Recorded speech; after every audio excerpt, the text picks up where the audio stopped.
अस्सलाम वालेकुम, कैसे हैं आप सब लोग? खैरियत से हैं? मैं हूं अफजाल ताहिर, एक न्यू वीडियो में खुशामदीद। ये वीडियो थोड़ी सी हटके है दूसरी नॉर्मल वीडियो से। ये वीडियो क्रिकेट से रिलेटेड है। क्रिकेट पे हम बना रहे हैं, हम 4 फ्रेंड्स। हम इस पे नॉर्मल अपनी डिस्कशन करना चाह रहे हैं, नॉर्मल ओपिनियंस होंगे हमारे, हम कोई एक्सपर्ट्स नहीं है। ये मेरे दोस्त हैं अली खान, इनका यूट्यूब पे चैनल है अली खान व्लॉग। अस्सलाम वालेकुम। ये मेरे दूसरे दोस्त हैं नुमान स्पीक्स यूट्यूब पे। अस्सलाम वालेकुम। और ये मेरे तीसरे दोस्त हैं उमर खान। अस्सलाम वालेकुम। तो आज हम 4 यहाँ पे इकट्ठे हुए हैं अपने क्रिकेट से रिलेटेड इस पे बात करने के लिए। पाकिस्तान टीम की जो परफॉर्मेंस आपने गुज़िश्ता उस पे मैचेस में देखी, जैसे आप सबको पता है इस वक्त T20 वर्ल्ड कप 2024 इस वक्त ग्रुप स्टेज के मैचेस चल रहे हैं और पाकिस्तान इस वक्त बाहर हो चुका है। इस वक्त जो उसकी परफॉर्मेंस रही है आप सबको पता है, हमें बताने की ज़रूरत नहीं है। तो उस पर आज हम इस पे जो ना डिस्कशन करेंगे, हेल्दी डिस्कशन होगी। बने रहिए आप लोग इस वीडियो में हमारे साथ। अली, आपकी क्या ओपिनियन है इस वक्त पाकिस्तान के मैच, पाकिस्तान की परफॉर्मेंस पे? आपके सामने है, क्या राय है आपकी? देखिए, सबसे पहली बात तो बहुत सारी वजूहात है। अगर आप देखा जाए तो कोई एक वजह नहीं है। आप बात करें सिलेक्शन की, आप बात करें हमारे टीम के मोमेंटम की, या अगर आप बात करें स्किल्स की, तो सारी चीज़ों को मिला के जो हमारी इस बार परफॉर्मेंस गई है वो बहुत ही बुरी गई है। मैं अगर बात करूं तो सिलेक्शन की बात करूं तो कुछ प्लेयर्स जिस इस वक्त जो वर्ल्ड कप स्क्वाड में शामिल हुए हैं वो किस वजह से हुए हैं, पूरी कौम इस बार सवाल करेगी। अगर हम बात करें स्किल्स की तो यकीन कीजिए, आप अगर देखा जाए तो पाकिस्तान का जो मिडिल ऑर्डर है उसने तो बिल्कुल भी परफॉर्म नहीं किया। उसकी तो टेक्निकली अगर आप देखा जाए तो कुछ भी नहीं है। तो वही मैं आपसे कह रहा हूँ, आगे जाके इस व्लॉग में हम तफसील में हर चीज़ पे बात करेंगे। तो लेकिन अगर इस चीज को अगर हम सम अप करें तो मैं ये कहूंगा कि बहुत सारी वजूहात हैं, जिसमें सिलेक्शन, मोमेंटम और टीम की अप्रोच वर्ल्ड कप को लेके नॉन सीरियस थी। अच्छा, मेरा सवाल ये है कि आपने जो सिलेक्शन की है, शुरू के आपने ओपनर्स कितने भरे इस टीम में? अगर आप काउंट करो, फ़खर जमान एक प्रॉपर ओपनर है जिसको आप सेकंड डाउन पे खिला रहे हो, बाबर आजम, रिजवान, सही है, साइम अयूब। तो आपने साइम अयूब को क्यों सेलेक्ट किया जब आप उस्मान खान को भी सेलेक्ट कर रहे हो? अगर आपको शफल करने ही थे ओपनर्स में तो आपकी टीम के अंदर ही वो प्लेयर्स थे, तो आप साइम अयूब की जगह एक मिडिल ऑर्डर बैट्समैन ला सकते थे। आजम खान किस बेसिस पे सेलेक्ट हुए हैं? वो एक मैंने अभी एक मीम देखा था कि यार इन लोग को सेलेक्ट किया गया कि कैरेबियन में अच्छे लोगों ने परफॉर्म किए, वहां जाने से पहले ही हम लोग बाहर हो चुके हैं। बिल्कुल। तो फिर आपका एक मिडिल ऑर्डर जो आपका चल रहा है, आपने कोई डोमेस्टिक से कोई आपके पास लड़का नहीं था जो मिडिल ऑर्डर में परफॉर्म कर रहा हो। अभी हम लोग के जो PSL में इरफान खान नियाज़ी ने अच्छा परफॉर्म किया था मिडिल ऑर्डर में, उसको सेलेक्ट नहीं किया गया। क्या रीज़न है? या डोमेस्टिक में और भी लड़के होंगे जो 5वें 6ठे नंबर पे खेल रहे होंगे, तो उसका क्या रीज़न है? क्यों वो सेलेक्ट नहीं हुए और इन लोग को क्यों प्रेफरेंस दी गई? बिल्कुल, एक क्वेश्चन तो एक क्राइटेरिया पे बनता है कि आपने सिलेक्शन किस बेसिस पे की है। ये माशाल्लाह आप लोग क्रिकेट खेलते भी रहे हैं, मुझसे ज़्यादा आप लोगों ने क्रिकेट खेली है और आप लोगों को इन्फॉर्मेशन भी मुझसे ज़्यादा है। तो मैं एक एज अ नॉर्मल फ़ैन जो है ना उसकी परसेप्शन से बात कर रहा हूँ कि मुझे भी पता है कि मिडिल ऑर्डर में खामियां हैं। हमें एक हफीज़ और शुएब चाहिए मिडिल ऑर्डर में। और दूसरी चीज़ ये है कि टीम हमेशा से प्रेशर में नज़र आती है। टीम के अंदर हमेशा से आप देख लें कि डिफेंडिंग उस पर रहते हैं वो। और उसके बाद जो है हम मिडिल ऑर्डर की बात कर रहे हैं, मैं एज अ टीम जो है उसी बात कर रहा हूँ कि आप साइकोलॉजिकली आप स्टेबल नहीं हैं। देखो नुमान, सबसे पहली बात मैंने जैसे अभी बात की, तो दूसरा चलो पहला हमने एक टॉपिक कवर कर लिया है, वो है स्क्वाड सिलेक्शन। स्क्वाड सिलेक्शन में हमारे पास कुछ ऐसे प्लेयर्स आते हैं जिसमें सबसे बड़ा नाम आजम खान का है कि उसको किस क्राइटेरिया में सेलेक्ट किया। अगर चीफ सेलेक्टर कहते हैं कि उनके कैरेबियन लीग में CPL में उनकी बहुत अच्छी परफॉर्मेंस थी उनकी और साइम अयूब की, जिसकी वजह से तो वाकई में हमें तो वहां तक जाने का मौका ही नहीं मिला। अब आती दूसरी बात स्किल्स की, टेक्निक की। देखिए, जितना ही T20 स्क्वाड आजकल एडवांस हो रहा है, अगर इसमें आप देखा जाए तो हर प्लेयर आजकल मिडिल ऑर्डर बैट्समैन की एक रोल डिफाइन है कि उनको स्ट्राइक रोटेट भी करना है और साथ साथ उनको एक रन रेट को भी जो है मेंटेन रखना है। पाकिस्तान की अप्रोच नहीं है। मैं यकीन मानिए, इंडिया के मैच में जब मैं पाकिस्तान की बैटिंग देख रहा था, बाबर और रिजवान के बाद अगर जब उस्मान खान आया, यकीन मानो मुझे ऐसा लगा कि एक टेल एंडर बैट्समैन जो है खेल रहा है। अगर उस्मान खान के शुरू के पहले 1-2 ओवर की अगर आप बैटिंग देखो ना, आप यकीन ही नहीं कर सकते कि पाकिस्तान टीम का ये वन डाउन बैट्समैन है। जिस तरीके से वो जो है खेल रहा था, जिस तरीके का उसका फुटवर्क था, यकीन मानो ऐसा लग रहा था कि एक टेल एंडेड जो है आपके सामने बैटिंग कर रहा है। टेक्निकली वो एक प्रॉपर बैट्समैन नहीं है, मुझे नहीं अंदाजा वो किस बेस पे सिलेक्ट हुआ टीम में। अच्छा, मेरे कुछ क्वेश्चंस हैं, मेरे पॉइंट्स हैं, ओपिनियन है, आप इसको जैसे भी लें। हमने इस वक्त जो टीम सेलेक्ट की है, इंडिविजुअली वो जो प्लेयर्स हैं बेस्ट है। आप आजम खान को ले लें, आप मोहम्मद आमिर को ले लें, आप इमाद वसीम को ले लें, बाबर आजम, मोहम्मद रिजवान और इमाद वसीम, ये शाहीन, नसीम, हारिस, ये सुपरस्टार्स हमारे। इससे बेस्ट मुझे नहीं लगता इस वक्त हमारे पास करंट 11 कोई बेस्ट टीम और होगी। इनके बावजूद हमें ऐसी शिकस्त हुई। उसका रीज़न ये है कि यार बेस्ट 11 में आप इनको अगर शुमार कर रहे हो तो फिर उसका रीज़न आप ये देखो कि किस लेवल पे अच्छे हैं, कौन सी पोजीशंस पे अच्छे हैं वो। सही है, अगर आप साइम अयूब को एज एन ओपनर देख रहे हो, आपने उसको ओपनिंग में ही जगह दी है, तो बाबर और रिजवान क्या ओपन कर रहे हैं? अगर वो ओपन करे तो फिर साइम अयूब क्यों आ रहा है? फ़खर जमान एक आपके पास जब ओपनर है तो फिर आप उसको क्यों, साइम को क्यों लेके जा रहे हो? आपका मिडल ऑर्डर कहाँ है? सही है, आप बोल रहे हो कि हाँ यार ये हमारे बेस्ट 11 है, लेकिन वो बेस्ट 11 ने जो अपनी जगह पे परफॉर्म किया वो उस लिहाज से बेस्ट 11 है।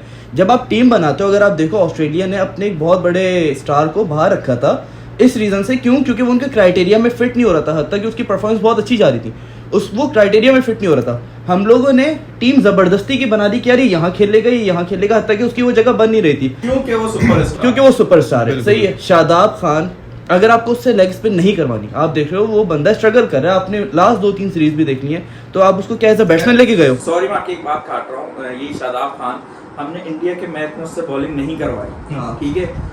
उसको अगर आपने सिर्फ एज अ बैट्समैन खिलाना था तो एज अ बैट्समैन मैं आजम खान के इतना फेवर में नहीं हूँ फिटनेस के लिहाज से। वैसे बैट्समैन वो बहुत अच्छा है, फिटनेस के लिहाज से वो उसमें हमारे टीम में फिट नहीं होता, लेकिन अगर आपने बैट्समैन खिलाना था, शादाब और आजम खान में कंपेयर किया तो आजम खान बेटर चॉइस है। नहीं, I don't think so to be very honest, क्योंकि अगर आप आजम खान की रिसेंट परफॉर्मेंस इंटरनेशनल करियर में देखो, सही है, तो रीजन ये आ रहा है जो लास्ट मैच था शादाब खान ने उसमें यूएसए के खिलाफ 20 कुछ बॉलों पे जो 47 किया था, और आजम खान फिर पहली बॉल पे आउट हो गया था। आजम खान की अभी तक सिर्फ एक इनिंग है जो उसने 30 रन की मारी थी आयरलैंड के खिलाफ, उसके अलावा 10-11, 10-11, 4-5-0 पे कितनी दफा वो आउट हुए।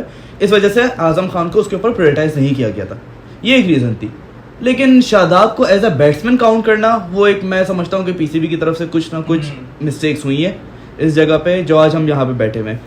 बाबर आजम की कैप्टनसी के बारे में बात करते हैं, आप लोग बताएं आप लोगों का क्या ओपिनियन है बाबर आजम की कैप्टनसी के बारे में? देखें एज अ बैट्समैन हम उसके ऊपर कोई डाउट कर ही नहीं सकते, he is one of the best. सही है, बैट्समैन, हाँ, कोई डाउट नहीं है। कैप्टनसी के बारे में बात करते हैं। कैप्टनसी में देखें, कैप्टनसी में मैंने पहले भी कहा कि आप सिलेक्शन की बात कर रहे हैं, आप मिडिल ऑर्डर की बात कर रहे हैं, आप टेक्निकल पर्सपेक्टिव से जो है वो टीम को देख रहे हैं। मैंने शुरू में यही कहा था कि साइकोलॉजिकली हमारी टीम स्टेबल नहीं है। बिल्कुल, सबसे बड़ी बात यह है कि टीम एकदम से प्रेशर ले लेती है। अगर आप देख लें कि टीम जीतने वाली भी होती है तो सडनली जो है वो डिफेंडिंग उस पर आ जाते हैं, एक अटैक देखने को नहीं मिलता। अगर आप फील्ड में भी देख लें, आप मुझे ये बताएं, अभी इंग्लैंड ने ओमान के खिलाफ मैच खेला था, कितना डोमिनेट होकर मैच खेला है, इजी विन। सही है, इंडिया ने आयरलैंड के खिलाफ जब खेला था रिवर्स स्वीप पे बंदे छक्के मार रहे हैं, इजी विन कर रहे हैं। हम लोग की बॉडी लैंग्वेज यूएसए के खिलाफ भी ऐसी थी कि पहला ओवर जब उनके लेफ्ट आर्म स्पिनर करने आया ना, तो हम लोग एज अ फैन हम लोग डरे हुए थे, यार बाबर आजम की वीकनेस है, ये ना वो निकल जाए। सही है, क्या होगा? हमारी टीम की बॉडी लैंग्वेज जिस तरह बताती है कि हम लोग वीक ओपोनेंट के खिलाफ भी ना उनको एक टफ फाइट पे हम लोग मुकाबले पे लेके आ रहे हैं। तो क्या हुआ इतने अरसे में जो हम लोग पाकिस्तान एक डोमिनेंट साइड होती थी। एक और चीज मैं अगर नोट करूं तो हमारी हमेशा ना पिछले तकरीबन 30 सालों से, मतलब 3 डेकेड से हम लोग जब से इस कहते हैं बड़े हैं इस वक्त, तो हम लोगों को एक चीज बोली जाती है कि हमारी बॉलिंग जो है डोमिनेट करती है, पाकिस्तान की बॉलिंग डोमिनेट करती है। चाहे हमने वसीम अख्तर का, शोएब अख्तर का एरा देखा, मोहम्मद समी, उमर गुल, मोहम्मद आसिफ, मोहम्मद आमिर, जितने भी हमारे ये प्लेयर्स हैं, और हम लोग हमेशा इवन तो जब सईद अजमल, मोहम्मद हफीज का एरा था, तो हम लोग वो टीम पे हमारा बिलीव था कि यार अगर हमने किसी टीम के खिलाफ लो स्कोर भी किया ना तो हमारी बॉलिंग बचा देगी। कनाडा वाला मैच देख लो आप, हाँ। जो 2011 में हुआ था, 183 पे ऑल आउट हो गए तो उन लोग 130। अच्छा, अब मेरी बात ये है कि जब हमारा यूएसए से पहला मैच हुआ तो उस पिच के लिहाज से 160 वाज अ बिलो पार, ठीक है, 160 was not a winning score, लेकिन हम ये एक्सपेक्ट कर रहे थे कि एक कैनेडियन यूएसए एक एसोसिएट टीम है और 160 इनके लिए एक पहाड़ जैसा स्कोर होगा, कंसीडरिंग द फैक्ट कि मोहम्मद आमिर ने कमबैक किया है, आपके पास शाहीन शाह है, आपके पास नसीम शाह है, आपके पास हारिस रऊफ है, आपके पास शादाब खान है, आपके पास 5 प्रॉपर बॉलर्स है। उस मैच में इमाद वसीम नहीं खेला, हमने ये सोचा कि यार 160 एक एसोसिएट टीम के लिए बहुत पहाड़ स्कोर होगा, हो सकता है हम इनको 80-90 पे आउट कर दें। क्या आपको नहीं लगता कि हमारी बॉलिंग इंटेंट या हमारी बॉलिंग क्वालिटी गिरी है, या हमने शायद बहुत ज्यादा हाइट दे दिया है अपनी बॉलिंग को? अभी हम ये नहीं समझ रहे, हम लोग आज भी कहते हैं कि हमारी बॉलिंग आज से 1-1.5 साल पहले अगर मैं देखा जाए तो एशिया कप 2023 से पहले हमने एक क्लाउड बनाया हुआ था कि पाकिस्तान की बॉलिंग दुनिया की बेहतरीन बॉलिंग है, और पाकिस्तान की बॉलिंग से कोई बड़ी बॉलिंग ही नहीं है। हम कहीं ना कहीं मुझ जैसा फैन ये भी सोचता था कि यार इस जगह आमिर आ जाए तो बस कमर तोड़ देंगे हर टीम। देखिए उसका मैं एक ये रीज़न बता सकता हूँ, हम लोग जो पहले जो हम लोग की बॉलिंग चल रही होती थी ना, वो अगर हम लोग शुरू ओवर में विकेट्स लेते थे ना, बीच में आके स्पिनर्स उसको कवर करते थे। सही है, आपके पास हफीज होता था, मलिक होता था, सईद अजमल होता था, ये आफरीदी होता था, ये सारे ना कवर अप कर लेते थे फास्ट बॉलर्स को, अटैक करते थे। अब हमारे पास ना फास्ट बॉलर को कवर अप करने के लिए कोई नहीं है, कोई स्पिनर ऐसा नहीं हमारे पास बचा जो अब उन लोग को शुरू से ऊपर से विकेटें लेनी है, नहीं ले पाए। मिडिल ऑर्डर में हम लोग के पास कोई ऐसा बॉलर नहीं है जो आके विकेट्स ले। हमारे पास कोई प्रॉपर स्पिनर नहीं है, कोई प्रॉपर स्पिनर नहीं है। सही अच्छा, अगर फॉर एग्जांपल आप विकेट ले भी लेते हैं, आपके फास्ट बॉलर्स विकेट लेते हैं, तो आप अपनी फील्ड को अटैकिंग मोड पे क्यों नहीं लेके आते? आप स्लिप्स क्यों? देखिए मैं अगर देखा जाए ना तो इसमें मैं उमर की बात और आपकी बात को ये कहूंगा, शुरू में अगर हम देखा जाए एशिया कप में भी या कुछ ऐसे मैचेस में भी, पिछले T20 एडिशन में भी 2022 के, हमने इंडिया के 29 पे 4 कर दिए थे। हम फंस कहाँ रहे हैं कि हमारे पास शुरू के 6 ओवर या 7 ओवर अच्छे, 7 से 15 ओवर मिडल ओवर जो है, इवन दो ये हमारे ओडीआई वर्ल्ड कप 2023 में भी यही मसला हुआ था। 20 से 40 ओवर के बीच के जो ओवर्स थे ना, जिसमें हम इफ्तिखार या शादाब या जिनसे ओवर करवा रहे थे, उसमें हम लोग मोमेंटम लूज कर रहे थे। तो मतलब हमारे पास ऐसा कोई क्वालिटी स्पिनर नहीं है। आजकल आप देखें हर टीम के पास, एडम जम्पा ऑस्ट्रेलिया के पास, तबरेज शम्सी साउथ अफ्रीका के पास, आदिल रशीद इंग्लैंड के पास, राशिद खान अफगानिस्तान के पास जो स्पिनर्स है ना, मेरे ख्याल से तो कहीं भी नहीं है। अभी दुनिया की क्वालिटी स्पिनर्स अफगानिस्तान के पास है, जो हमें मानना पड़ेगा। अभी अफगानिस्तान एक डेंजरस टीम है, वाकई डेंजर। अब वो लोग मिनोज नहीं रहे, अब वो लोग एक डेंजरस टीम है, तो वो लोग की टीम बहुत स्ट्रांग हो गई है। एज अ पाकिस्तानी आप मुझे एक बात बताएं कि एक पाकिस्तान ने इतने लेजेंड्स, अब्दुल कादिर जैसा लेग स्पिनर हमें दिए, मुश्ताक अहमद, सकलैन मुश्ताक, सईद अजमल जैसे पिछले 30-35 सालों में हमने लेजेंड्स को सुना है। आज हम एक प्रॉपर क्वालिटी स्पिनर जो है अपनी टीम में नहीं रख सकते। इतना हमारी मतलब स्पिनिंग की जो डिपार्टमेंट इतना वीक हो गया कि हम शादाब खान से भी बॉलिंग नहीं करा रहे, जो हमारे नजर में प्रॉपर लेग स्पिनर है। देखिए उनके जो उस पे आया था ना बैकअप प्लान पे, उसामा मीर, उस्मान कादिर, उन दोनों ने भी कोई परफॉर्मेंस नहीं दी, तो फिर शादाब को कहाँ एज मिल जाता है फील्डिंग और बैटिंग पे। अब ये हम लोग को डोमेस्टिक में देखना होगा कि हमारे डोमेस्टिक में कौन ऐसा प्लेयर है। देखा जाए उनका जो बैकअप प्लान था, जितना हम लोग एक फ़ैन है, क्रिकेट फ़ैन है, हम लोग देखो ज़्यादा डोमेस्टिक में नहीं जा सकते, हम लोग को इतनी नॉलेज नहीं है जितनी एक्सपर्ट्स को होगी इस पर। As a fan, cricket fan, हम लोगों ने जो इंटरनेशनल क्रिकेट देखी है, उस्मान कादिर को देखा, आया नहीं परफॉर्म कर सका, उसामा मीर को देखा, आया नहीं परफॉर्म कर सका। शादाब को एज मिल जाता है उस पर कि यार उसके पास बैटिंग परफॉर्मेंस है, सही है, फील्डिंग परफॉर्मेंस है उसकी। उसामा मीर का आपने ऑस्ट्रेलिया वाला मैच खिलाया था ओडीआई वर्ल्ड कप में, डेविड वार्नर को उसने हाथों का कैच छोड़ दिया था, डेविड वार्नर ने पूरा मैच बदल दिया था। तो इसलिए शायद शादाब को इस वजह से भी चांस मिल रहे हैं कि यार लेग स्पिनर शायद कभी चल जाए, उसको चलो चांस देते रहो, लेकिन कब तक चांस दोगे? मेरा ख्याल में डोमेस्टिक क्रिकेट को जो है वहाँ से टैलेंट हंट करना चाहिए। एक प्रॉपर आप कह लें कि जो क्रिकेटर है वो बनता ही डोमेस्टिक फर्स्ट क्लास क्रिकेट से है। तो मेरे ख्याल में सिलेक्शन की जैसे आपने बात की, तो क्राइटेरिया इनको चेंज करना पड़ेगा, इनको डोमेस्टिक परफॉर्मेंस। मसला ये ना कि हम लोग के डोमेस्टिक से तो परफॉर्मेंस के बेस पे आ ही नहीं रहे, हम लोग क्या आ रहे हैं पीएसएल परफॉर्मेंस बेस पे। exactly. उस्मान खान आप देखो किस पे सेलेक्ट किया आपने, पीएसएल पे सेलेक्ट कर लिया। डोमेस्टिक खेल क्यों रहे जब हमने प्लेयर ही पीएसएल से उठाना है? यही तो सबसे बड़ा इशू है कि देखो डोमेस्टिक के जो प्लेयर है ना वो अफसुर्दा हो गए हैं। अभी मैंने एक जगह पे सुना था कि कामरान गुलाम ने एक शायद कोई फाइनल नहीं खेला, उसने कोई फाइनल नहीं खेला, कि उसने बोला कि यार जब पीएसएल से सेलेक्ट होने तो हमारी डोमेस्टिक खेलने का फायदा 100 बना रहे हैं। एग्जैक्टली सही है। तो अब जब हमारे लड़के जब डोमेस्टिक से अफसुर्दा हो जाएंगे ना, वो इसी टाइप की लीग्स ढूंढना कोशिश करेंगे कि लीग्स में अपने आप को परफॉर्म कर लो।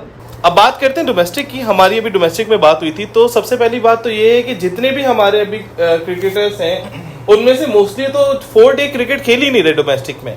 जब तक आप 4 डे क्रिकेट, आप रेड बॉल क्रिकेट नहीं खेलेंगे तब तक आपको आपकी खामियों का पता नहीं। ये वसीम, ये वकार यूनिस, ये शोएब अख्तर, ये जितने भी हमारे लेजेंड्स हैं, सकलैन मुश्ताक अहमद, ये वो हैं जो लेजेंड बनने के बाद भी 4 डे क्रिकेट खेलते थे, रेड बॉल क्रिकेट खेलते थे। उस जमाने में जब आप एक दिन में 20-20, 30-30 ओवर करेंगे तब जाके आपकी मसल मेमोरी बनेगी, आपको आपकी खामियां पता चलेंगी। हमारे साथ मसला ये है कि जब से ये T20 क्रिकेट आया है, जब से लीग शुरू हुई है, बिग बैश लीग शुरू हुई है, अब हमारे जितने भी स्टार्स हैं वो कभी कोई श्रीलंकन प्रीमियर लीग खेल रहे हैं, फिर कैरेबियन प्रीमियर लीग, फिर कैनेडियन प्रीमियर लीग, 30-30, 50-50 हजार डॉलर वो एक लाख डॉलर वो एक लीग में उठा रहे हैं। उनके लिए क्या मसला है? वो क्यों खेलेंगे 4 डे क्रिकेट? जब 4 डे क्रिकेट नहीं खेलेंगे तो फिर वही मसला है। असल में ये छोटी क्रिकेट है, ठीक है, इस पे आपकी ज्यादा मेहनत नहीं लग रही, आप 4 ओवर्स करा रहे हैं, चलो भाई अब नेक्स्ट मैच में आप 4 ओवर कराएंगे। देखें, as a fan Pakistan cricket का जो मैं फ़ैन हूँ, देखिए हमें मायूसियों के अलावा कुछ भी नहीं मिला अपने मुल्क से। हम हॉकी की बात करें, हॉकी हमने बिल्कुल ख़त्म कर दी। हम सियासत की बात करें, सियासत से जो है हम बिल्कुल जो है मायूस होकर बैठे हुए हैं। एक खुशी जो है हमें मिलती थी वो अपनी क्रिकेट टीम से मिलती थी। तो पिछले 7-8 महीने से मुझे लगता नहीं है कि मैंने क्रिकेट को सही तरीके से फॉलो किया होगा। मैं एक ऐसा फ़ैन था जो कि पूरे मैचेस देखता था। तो अब मायूसी के अलावा जो है हमें कुछ मिलता नहीं है क्रिकेट से। क्रिकेट देखने का मतलब है अपना फ़ोन खोलाना।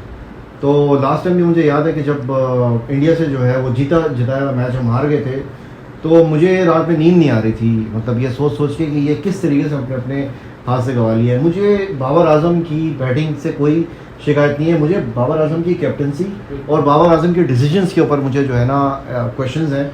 सबसे पहली बात ये कि जब आपके फास्ट बॉलर्स एक अटैकिंग मोड में आए हुए विकेट्स ले रहे हैं, सडनली जो है वो इफ्तिखार चचा को ओवर दे देते हैं और उसके बाद फिर आप शदाब को ओवर दे देते हैं। जब आपके फास्ट बॉलर्स एक अच्छा जो है एक रिदम बना के और एक अच्छा मोमेंटम बना के जो है वो उन्होंने रखा हुआ है, तो आपको नहीं चाहिए कि आप इन बॉलर से जो है बॉल करवाएं। तो इस तरीके की काफ़ी डिसीजंस हैं जो कि मतलब इस हार का सबब बनते हैं।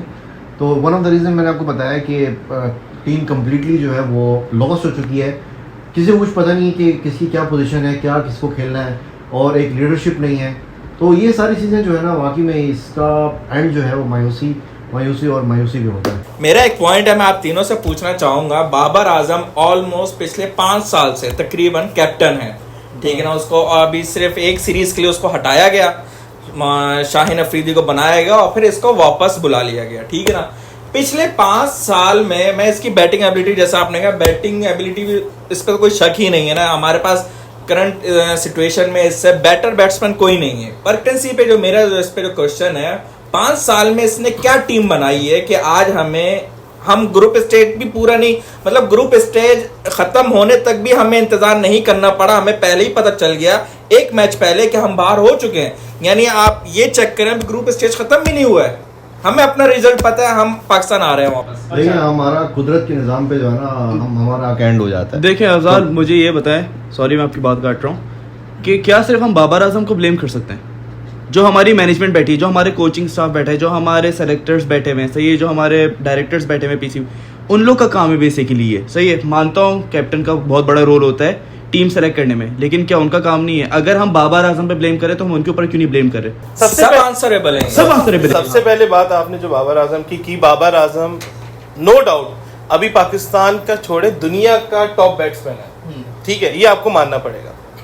लोग मुझे से एक बात समझ नहीं आती, स्पेशली मैं इस कहते हैं ना, इस जरिए से मैं अपनी कौम से एक चीज पूछना चाहता हूँ कि जो लोग बाबर आजम को बिला वजह तनकीद करते हैं, ठीक है, एक कैप्टन एज ए कैप्टन मैं कहता हूँ कि वो बिल्कुल अच्छा नहीं है कैप्टन, लेकिन जो लोग उसकी बैटिंग पे तनकीद करते हैं, मुझे आज तक इसकी चीज का समझ नहीं है।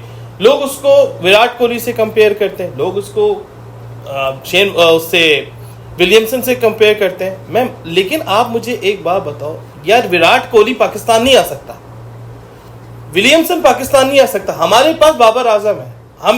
आप अगर उससे बेहतर कोई है ना, अगर आप कहो कि उससे बेहतर कोई पाकिस्तान के डोमेस्टिक में या इंटरनेशनल स्ट्रक्चर में है जिसको चांस नहीं मिल रहा, तो हमें बताओ। मैं आपकी इस बात पे एक छोटा सा जुमला ऐड करूंगा, मजाकिया जुमला है कि आप बाबर आजम जो ना बिरयानी नहीं है जो सबको पसंद आए, तो उस पर लोग तनकीदें भी करेंगे, कुछ बिला वजह की तनकीदें हैं, कुछ सही तनकीदें हैं। अच्छा माजरत खां, मैं आपकी एक बात काट रहा हूँ, लेकिन मैं आप यहाँ पे एक और चीज भी ऐड करना चाहता हूँ।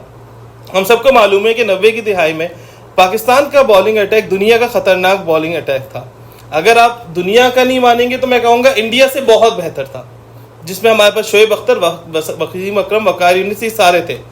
और उस वक्त अगर हिंदुस्तान के पास जो बॉलिंग अटैक था, जवागल श्रीनाथ हो गया, वेंकटेश प्रसाद हो गया, आशीष नेहरा हो गया, आज भी अगर जो इंडियंस है ना वो वसीम अकरम की बहुत रिस्पेक्ट करते हैं, वो शोएब अख्तर और वकार यूनिस की बहुत रिस्पेक्ट करते हैं, लेकिन कभी उन्होंने अपने जो बॉलर थे उस जमाने के, कभी उनको ट्रोल नहीं किया, कभी वेंकटेश प्रसाद को नहीं बोला कि तुम वसीम अकरम नहीं हो, कभी आशीष नेहरा को नहीं बोला कि तुम शोएब अख्तर नहीं हो। उन्होंने अपने ये चीज एक्सेप्ट की कि उस जमाने में जो बॉलर्स थे वो पाकिस्तानी बॉलर्स इंडियन बॉलर्स से अच्छे थे, लेकिन कभी उन्होंने अपने लेजेंड्स को, जो उनके पास लेजेंड्स थे, उन्होंने कभी उनको ट्रोल नहीं किया। लेकिन आज हमारे पास, अगर मिसाल के तौर पे हम मानते हैं आजकल के अगर क्रिकेट स्ट्रक्चर में देखें या क्रिकेट सर्किट में देखें, विराट कोहली बहुत अच्छा बैट्समैन है, ये हम सब एक्सेप्ट करते हैं, लेकिन क्या आपको ये चीज अलाउ करती है एज अ पाकिस्तानी कि आप बाबर आजम को ट्रोल करने लग जाओ? मैं आपकी इस बात का जवाब ऐसे दूंगा, 90s के दौर की जो आप बात कर रहे हैं ना, उस वक्त बोलना आसान नहीं था, तनकीद करना आसान नहीं था, उस वक्त इंटरनेट इतना नॉर्मल नहीं था। अब एक घर पे बैठा हुआ कंप्यूटर पे, जिसके कंप्यूटर भी छोड़ा, अब तो मोबाइल हाथ में, एक कमेंट लिखा ठा करके उसके बाद गायब हो गए। बहुत इजी है तनकीद करना, बोलना। को जो कमेंट करने वाले को भी नहीं पता होता कि वो बोल क्या रहा है, किसको बोल रहा है, उसकी ABC, उसकी हिस्ट्री भी उसको नहीं पता होगी प्रॉपर, उसके स्टैट्स नहीं पता होंगे, लेकिन बस उसके दिमाग में आएगा, वो लिखेगा, चलता बनेगा। लेकिन अफजल आप ये देखो ना, इस पे यही चीज हो रही है कि हमारे पाकिस्तानी लिख रहे हैं।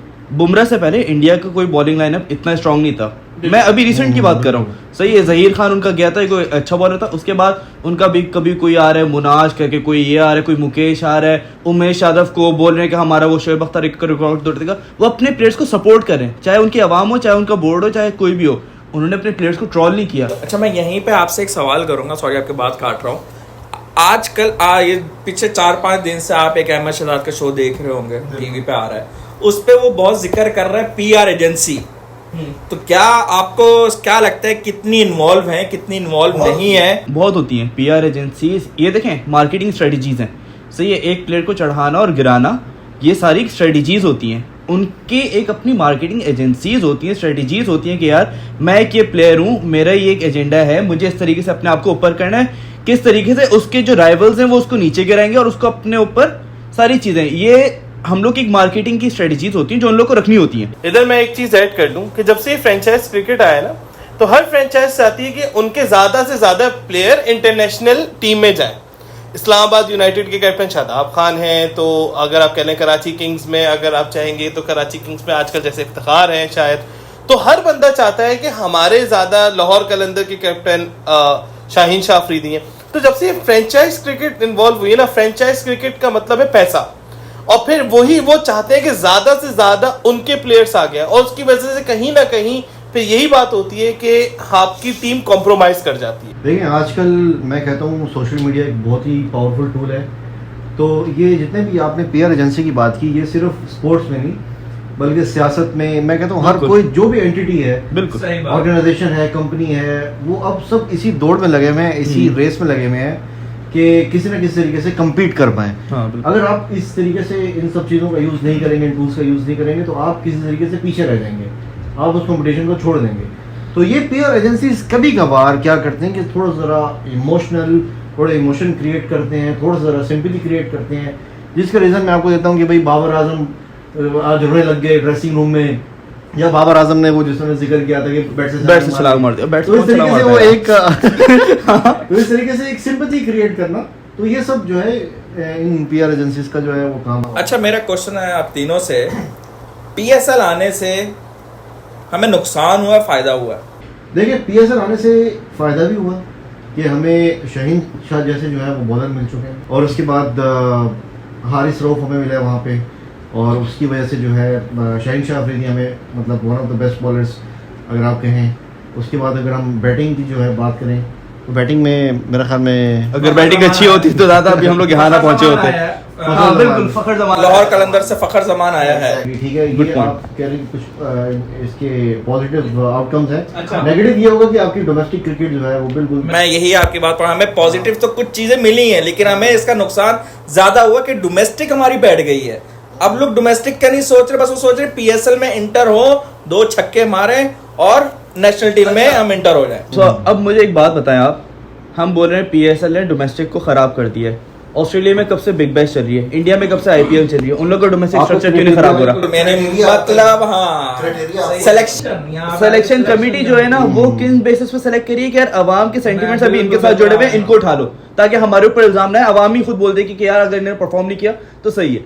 हम लोगों ने उस बेसिस पे अपना लोगों को सेलेक्ट करें। हम लोग प्रॉपर जो एक ऑर्गेनाइजेशन है ना, वो आवाम के सेंटिमेंट्स के लिहाज से सेलेक्ट नहीं करेगी, वो देखेगी इस क्राइटेरिया में कौन बैठ रहा है। अच्छा, मैं यहाँ पे एक और भी पॉइंट ऐड करता हूँ। सबसे पहली चीज़ ये है कि पीएसएल आने का फ़ायदा सबसे बड़ा ये हुआ है कि पीसीबी मॉनेटरी तौर पे, फाइनेंशियल तौर पे स्ट्रांग हुई है। आज हम अगर देखा जाए तो 4th रिचेस्ट बोर्ड है क्रिकेट में। इंडिया नंबर 1 पे है, ऑस्ट्रेलिया या इंग्लैंड नंबर 2-3 पे है और पाकिस्तान नंबर 4 पे है। तो इससे अगर देखा जाए तो जब पैसा आता है किसी भी चीज से, आईपीएल ने इंडिया को बहुत पैसा दिया, जिसकी वजह से उन्होंने पैसा जब रेवेन्यू जनरेट करना शुरू किया तो वो अपने डोमेस्टिक स्ट्रक्चर पे भी जो है इन्वेस्ट करने लगे। अब देखिए, हमें ये भी समझना होगा कि जो डोमेस्टिक प्लेयर्स होते हैं ना, उनकी भी नीड्स है, वो भी एक तरीके से जॉब कर रहे हैं। तो जब इंडिया के पास आईपीएल का पैसा है ना, तो उन्होंने अपने डोमेस्टिक प्लेयर्स पे इस तरीके से इन्वेस्ट किया कि उनको भी इतना फाइनेंशियली स्टेबल कर दिया कि जब अब इंडिया में कोई क्रिकेटर बनने का सोचता है तो उसको पता है कि यार मेरा फ्यूचर सेव होगा। पीएसएल का भी यही एक तरीके से फॉर्मूला था जो हम आया था कि जितना ज्यादा रेवेन्यू जनरेट करेंगे उतना ज्यादा। लेकिन अब पीएसएल की वजह से हो क्या रहा है, पीएसएल की वजह से ना मुझे जहां तक लगता है शॉर्ट टर्म स्टार्स बन रहे हैं।